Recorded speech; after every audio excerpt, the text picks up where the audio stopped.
بسم اللہ الرحمن الرحیم وبہ نستعین وہو خیر معین۔ واجب کفن اس میں بیان کیا گیا کہ 3 ٹکڑے تو واجب ہیں اور 3 ٹکڑے واجب نہیں ہیں۔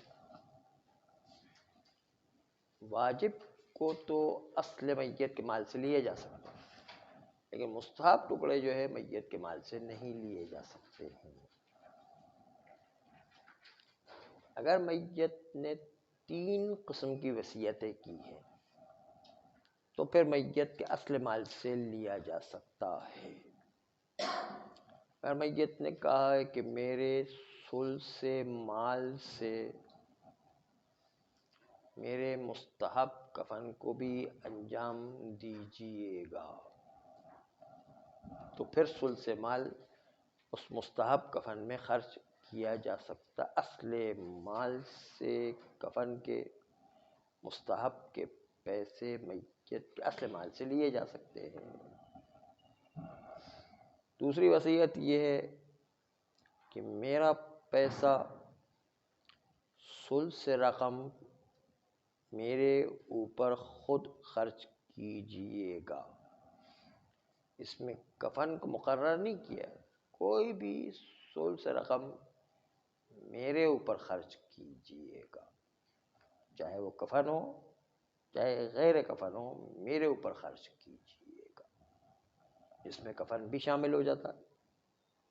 چنانچہ اگر ثلث رقم خود مرنے والے نے اپنے لیے وصیت کی ہوئی ہے تو پھر ثلث رقم اپنے اوپر مقرر کرنے کی وجہ سے اس کے مستحب کفن کو ثلث رقم سے اس کے اپنے اوپر خرچ کیا جا سکتا ہے مستحب کفن میں۔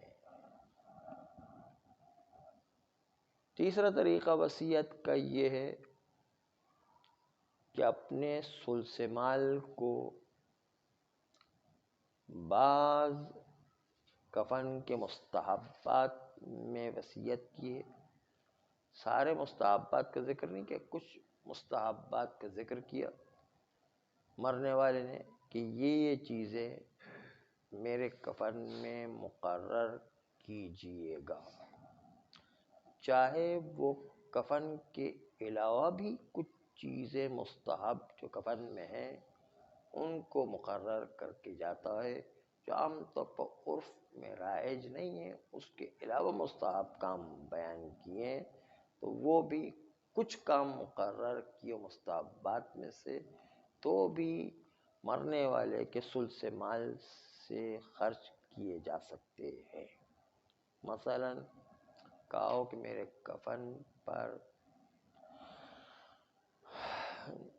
دعائے جوشن کبیر لکھیے گا، ائمہ معصومین 14 معصومین کے نام لکھیے گا، کلمہ لکھیے گا۔ مثلا یہ جو ہے کفن پر لکھنے کی وصیت کر کے جاتا ہے، یہ عام طور پر تو رائج نہیں ہے، عرف میں ایسی چیزیں عام طور پر تو نہیں ہوتی، زیادہ 3 کفن واجب اور 3 ٹکڑے مستحب وہ کر دیے جاتے ہیں۔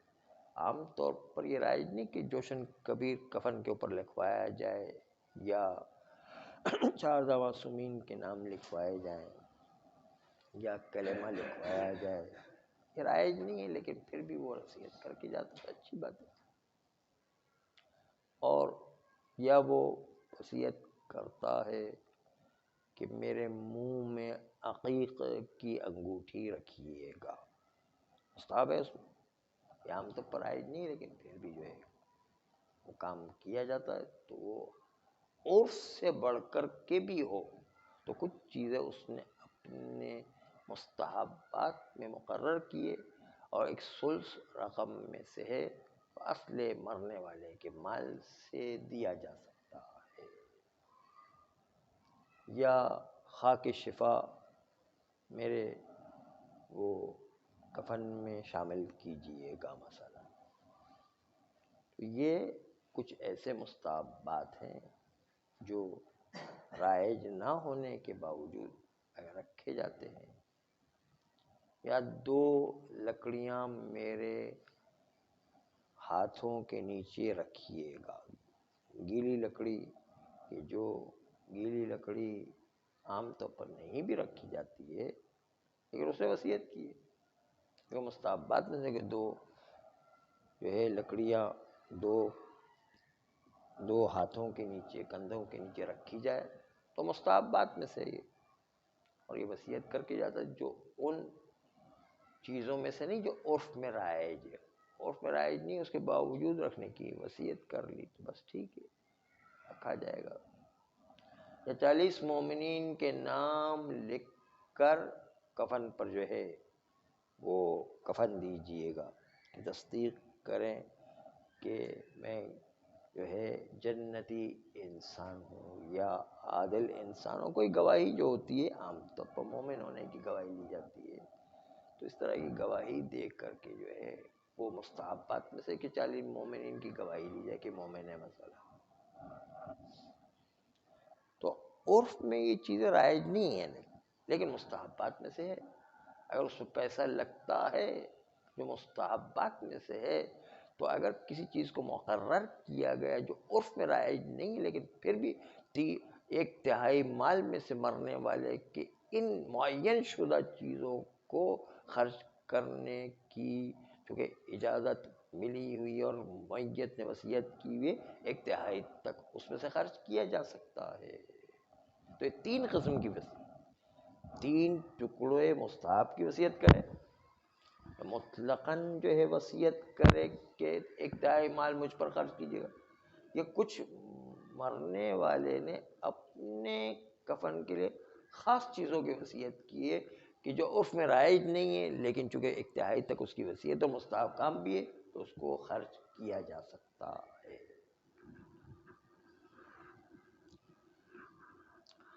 فرماتے ہیں کہ ہماری بحث غسل میں جب چل رہی تھی، غسل کے مرحلے میں یہ بات چل رہی تھی کہ غسل جب دیا جائے تو اس کو 3 غسل دینا واجب ہے.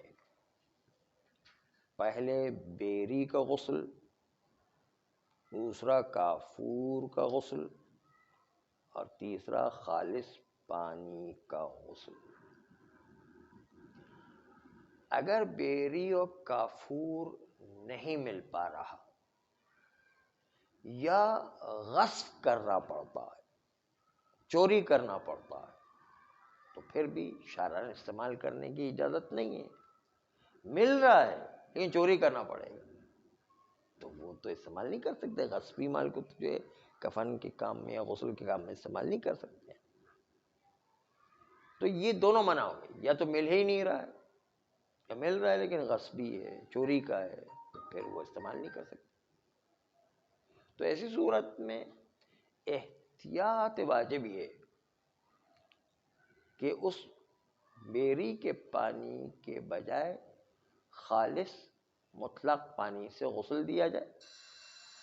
کافور کے پانی کے بجائے کافور نہیں مل رہا یہ غصبی ہے تو خالص پانی سے مطلق غسل دیا جائے.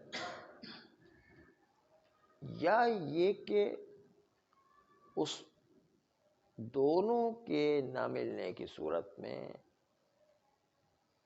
خالص پانی سے غسل دینے کے لیے احتیاط واجب آغا سیستانی لگاتے ہیں کہ پہلے تیمم کروایا جائے. یعنی اگر بالفرض کافور نہیں مل رہا ہے تو کافور کا پانی اس سے غسل دینے سے پہلے تیمم کروایا. تیمم بدل از غسل کافور، تیمم بدل از غسل بیری، اس میں پہلے تیمم کروایا جائے اور تیمم کروانے کے بعد خالص پانی سے بھی غسل دیا جائے. تو 2 کام کرنے، اگر کافور یا بیری نہیں مل رہی ہے تو خالص پانی سے غسل بھی دینا ہے اور اس سے پہلے جو ہے وہ تیمم بھی کروانا ہے. ہر غسل جس میں جو چیز نہیں مل رہی اس کے بدلے میں تیمم کروانا. تیمم کے بعد خالص پانی سے غسل دینا ہے. تیمم کا وہی طریقہ جو عام طریقہ ہو. تیمم کے طریقے میں کوئی فرق نہیں ہے. تیمم جو ہے کر کے بتاتے ہیں تاکہ تیمم کا طریقہ بھی پتہ چل جائے. بہت سے لوگ شرما شرمی میں وہ دیکھ ہی نہیں پاتے ہیں کہ تیمم کا طریقہ کیا ہوتا ہے. تو آج دیکھ لیں. بسم اللہ. وہ جو ہے پہلے تو گھر میں مٹی رکھیں، جس سے وہ گھر میں رومال میں مٹی رکھیں تاکہ وہ پھیلا کر اس پر تیمم کر سکیں. پہلے تو انگوٹھی اتارنا ہے اور جتنی چیزیں رکاوٹ والی ہے سب اتارنا ہے. جتنی چیزیں رکاوٹ والی ہے، مثلا اینک رکاوٹ والا ہے تو اینک اتارنا ہے. اگر جو انگوٹھی رکاوٹ والی ہے تو انگوٹھی کو اتارنا ہے. گھڑی رکاوٹ والی تو گھڑی اتارنا ہے تاکہ یہ چیزیں درمیان میں رکاوٹ نہ ہو تیمم کرنے سے. یہ تو چیزیں رکاوٹ والی چیز. لیکن گھڑی اور انگوٹھی اور چشمے اتارنے کے بعد بھول نہیں جائے. وہاں پر جو بھول جاتے تو وہ بھی ایک مسئلہ بن جاتا ہے نا. ہاں، کہ اتار کے رکھ نہیں دینا، جیب میں رکھیں تاکہ یہ بھول نہیں جائے. لیکن ابھی ہم جیب میں رکھتے ہیں، پریکٹیکل کر کے بتاتے ہیں تاکہ جو ہے بھول نہیں جائے گا. بھول بھی گئے تو کوئی بات نہیں، جیب میں پڑی ہے. پھر جو ہے یہ حصہ اس میں کوئی چکناہٹ ایسی نہیں ہو کہ جو رکاوٹ ہو، یا کوئی اور میل کچیل یا چکناہٹ یا پینٹ وغیرہ جو چپک جاتا ہے. رنگ کرنے والے جو رنگ کرتے تو جو ہے چپک جاتا ہے، وہ چیزیں نکالنا ضروری ہے. تو پہلے تو یوں. اب مٹی پر جو ہم ہاتھ مار رہے ہیں، دیکھیں یوں ہاتھ مار رہے ہیں، یوں ہاتھ مارا، پھر اس کو مٹی یوں جھاڑ لیں، کیونکہ مٹی خود بھی تیمم میں رکاوٹ ہے، اس لیے جھاڑنا بھی ضروری ہے. پھر جو ہے بال کے اگنے کی جگہ سے لے کر تیمم کرنا ہے ناک کے اوپری سرے تک. یہ ہو جائے گا تیمم. میت تو چونکہ خود نہیں کر سکتا، اس لیے جو غسل دینے والا ہے میت کو تیمم کروائے گا. بیچارہ خود تو نہیں کر سکتا ہے، اس لیے جو ہے غسل دینے والا اس میت کو اس طرح تیمم کروائے گا. اور تیمم کروانے کے بعد پھر کافور سے یا بیری کے پانی سے غسل دے گا. جو نہ ملنے کی صورت میں یا غصبی ہونے کی صورت میں اس کا استعمال نہیں کرے گا. جی ہاں، تو یہ تو ہو گیا. پھر اس کے بعد جو ہے تیمم کے لیے ہاتھ پر بھی اسی طرح، پہلے سیدھے ہاتھ پر. کہ دیکھیں اس میں دقت یہ ہے، بہت سے لوگ وسواسی اس لیے ہو جاتے کہ وہ کرتے بھائی اس میں ہاتھ میں کچھ جو ہے نقطے رہ گئے ہوں گے، کہ اس کی پرواہ نہیں. عرفاً کہا جائے کہ ہاں اوپر سے ہاتھ پھیرا گیا، اس میں کچھ نقطے رہ بھی جائے تو کوئی حرج نہیں ہے. ورنہ وہ کہیں گے بھائی انگلیوں کے درمیان تو رہ گئے نہیں ہے، تو اس کی پرواہ نہیں کرنا ہے نا. اس کی وجہ سے لوگ وسواسی بن جاتے، پھر یوں گھستے رہتے، یوں کرتے رہتے، تو پھر یہ تو بڑا مسئلہ بن جائے گا نا. اس لیے بہت وسواسی نہیں. عرفاً کا جو اوپر سے ہاتھ پھیرا ہے بس کافی ہے. اسی طرح جو ہے الٹا، یہ اوپر الٹا جو ہے بس یہ تیمم مکمل ہو گیا. چہرے کا اور دونوں ہاتھوں کا مسح کریں گے تو یہ احتیاطاً یہ تیمم ہو گیا. اور احتیاط واجب کی بنیاد پر اگر کافور اور بیری نہیں مل رہے تو تیمم کرے. پھر اس کے بعد خالص پانی سے کافور کے بدلے میں غسل. 3 غسل تو مکمل کرنا ہے، پہلے بیری کا، پھر کافور کا، پھر خالص پانی. یہ تینوں غسل مکمل تو کرنا ہے، لیکن نہیں ملتا ہے تو 3 غسل خالص پانی سے دیں گے. لیکن ان سے پہلے تیمم. ہاں ہاں، خالص پہلے خالص پانی.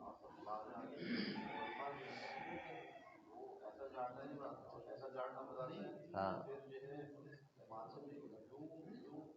ہاں، صحیح بات ہے. یہ جو ہے اچھا ہے. بارہ یہ جو ہے آغا یوسف صاحب نے بہت اچھا سوال کیا ہے، اس لیے اس کے جواب دیں. بعض علماء یوں جھاڑتے ہیں مٹی کو، وہ بھی ٹھیک ہے. جھاڑنے میں مٹی رہنا نہیں چاہیے، جھاڑنا ہے، کہ مٹی خود تیمم میں رکاوٹ ہے، اس لیے مٹی کو جھاڑنا ہے. بہت ساری مٹی جو ہاتھ پر چپک جائے اس کو یوں بھی جھاڑ سکتے، یوں بھی جھاڑ سکتے، دونوں طریقے سے جھاڑ سکتے. ایک نقطہ جو آغا یوسف صاحب نے بیان کیا وہ آپ کے سامنے پیش کیا کہ لوگ جو ہے نا وہ یوں کرنے کے بجائے یوں کرتے ہیں. دیکھیں ابھی ہم جو کر کے بتائیں یوں پھر یوں پھر یوں اس طرح کرتے ہیں. تو یہ جو ہے چیز اس کو بعض مراجع منع کر رہے ہیں. ٹھیک ہے یہ بھی، لیکن بعض مراجع اس کی اجازت نہیں دے رہے کہ دوبارہ گھسیں.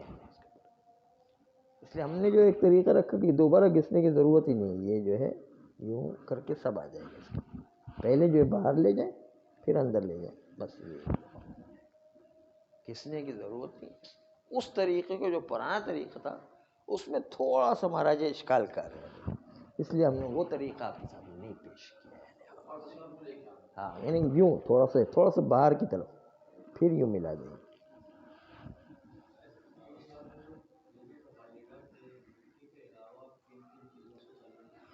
ہم مٹی کے علاوہ بہت ساری چیزوں سے تیمم ہو سکتا ہے. مٹی کے علاوہ پتھر پر بھی تیمم ہو سکتا ہے، جس میں تھوڑی سی جو ہے وہ مٹی کے علاوہ دیوار پر بھی اگر تھوڑی مٹی لگی ہوئی ہے تو اس پر بھی تیمم ہو سکتا ہے. یعنی مٹی لگی ہے جس پر جو ہم مارے تو ایک قسم کا نشان بن جاتا ہے اور جو نظر آتا ہے کہ مٹی ہے. تکیہ جو کہیں عرصے تک پڑا ہوتا ہے اس کے اوپر مٹی جمی ہے تو اس کے اوپر بھی کر سکتے ہیں. جہاں پر بھی مٹی کے آثار موجود ہیں وہاں پر ہم کر سکتے ہیں، تیمم کیا جا سکتا ہے. نہیں، ہاں وہ والا پانی بھی نہیں، خالص پانی بھی نہیں ہے تو پھر 3 تیمم کر کے گزارا کریں.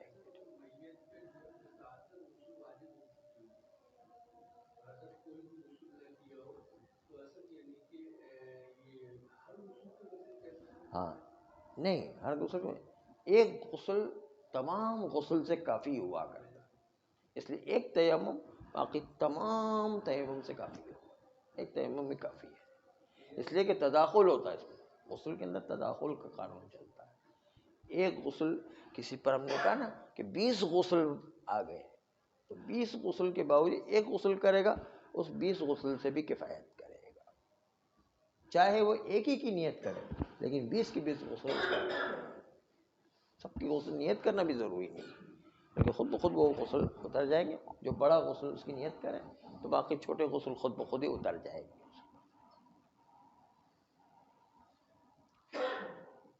دوسری بات یہ ہے کہ غسل دینے والے میں کچھ شرائط کا ہونا ضروری ہے. نمبر 1 کہ وہ بالغ ہونا چاہیے، نابالغ کو اجازت نہیں کہ غسل دے. نمبر 2 مسلمان ہونا چاہیے. اور نمبر 3 احتیاط واجب کی بنیاد پر شیعہ اثنا عشری ہونا چاہیے. عورت مرد کا فرق نہیں ہے کہ عورت مرد کو غسل دے سکتی ہے اور مرد عورت کو غسل دے سکتا ہے بشرط کہ محرم اور نامحرم کا مسئلہ نہ ہو. جیسے شوہر بیوی کو غسل دے سکتا ہے، بیوی شوہر کو غسل دے سکتی ہے، تو یہ مرد عورت کا مسئلہ نہیں ہے. عورت کے لیے تو غسل دے ہی سکتی ہے. عورت مرد کو بھی اگر محرم نامحرم کا مسئلہ نہ ہو تو غسل دے سکتی ہے. تو تیسری بات یہ کہ شیعہ اثنا عشری ہونا چاہیے احتیاط واجب کی بنیاد پر. اور چوتھی بات یہ ہے کہ اگر کوئی ممیز بچہ غسل دے رہا ہے تو ممیز بچے کا غسل بھی صحیح مانا گیا ہے. ممیز بچہ جو 12-13 سال کا بچہ ہے سمجھ رکھتا ہے، غسل دے تو بھی سمجھا گیا کہ ہاں ٹھیک ہے ممیز بچے کے غسل کو بھی. لیکن مجنون یا نہ سمجھ بچہ، پاگل یا نہ سمجھ بچہ غسل نہیں دے سکتا ہے. اور سمجھدار بچہ ہو اتنا کہ جو 13 سال کا 12 سال کا جو سمجھدار ممیز بچے کا غسل بھی کافی مانا گیا ہے. صلی اللہ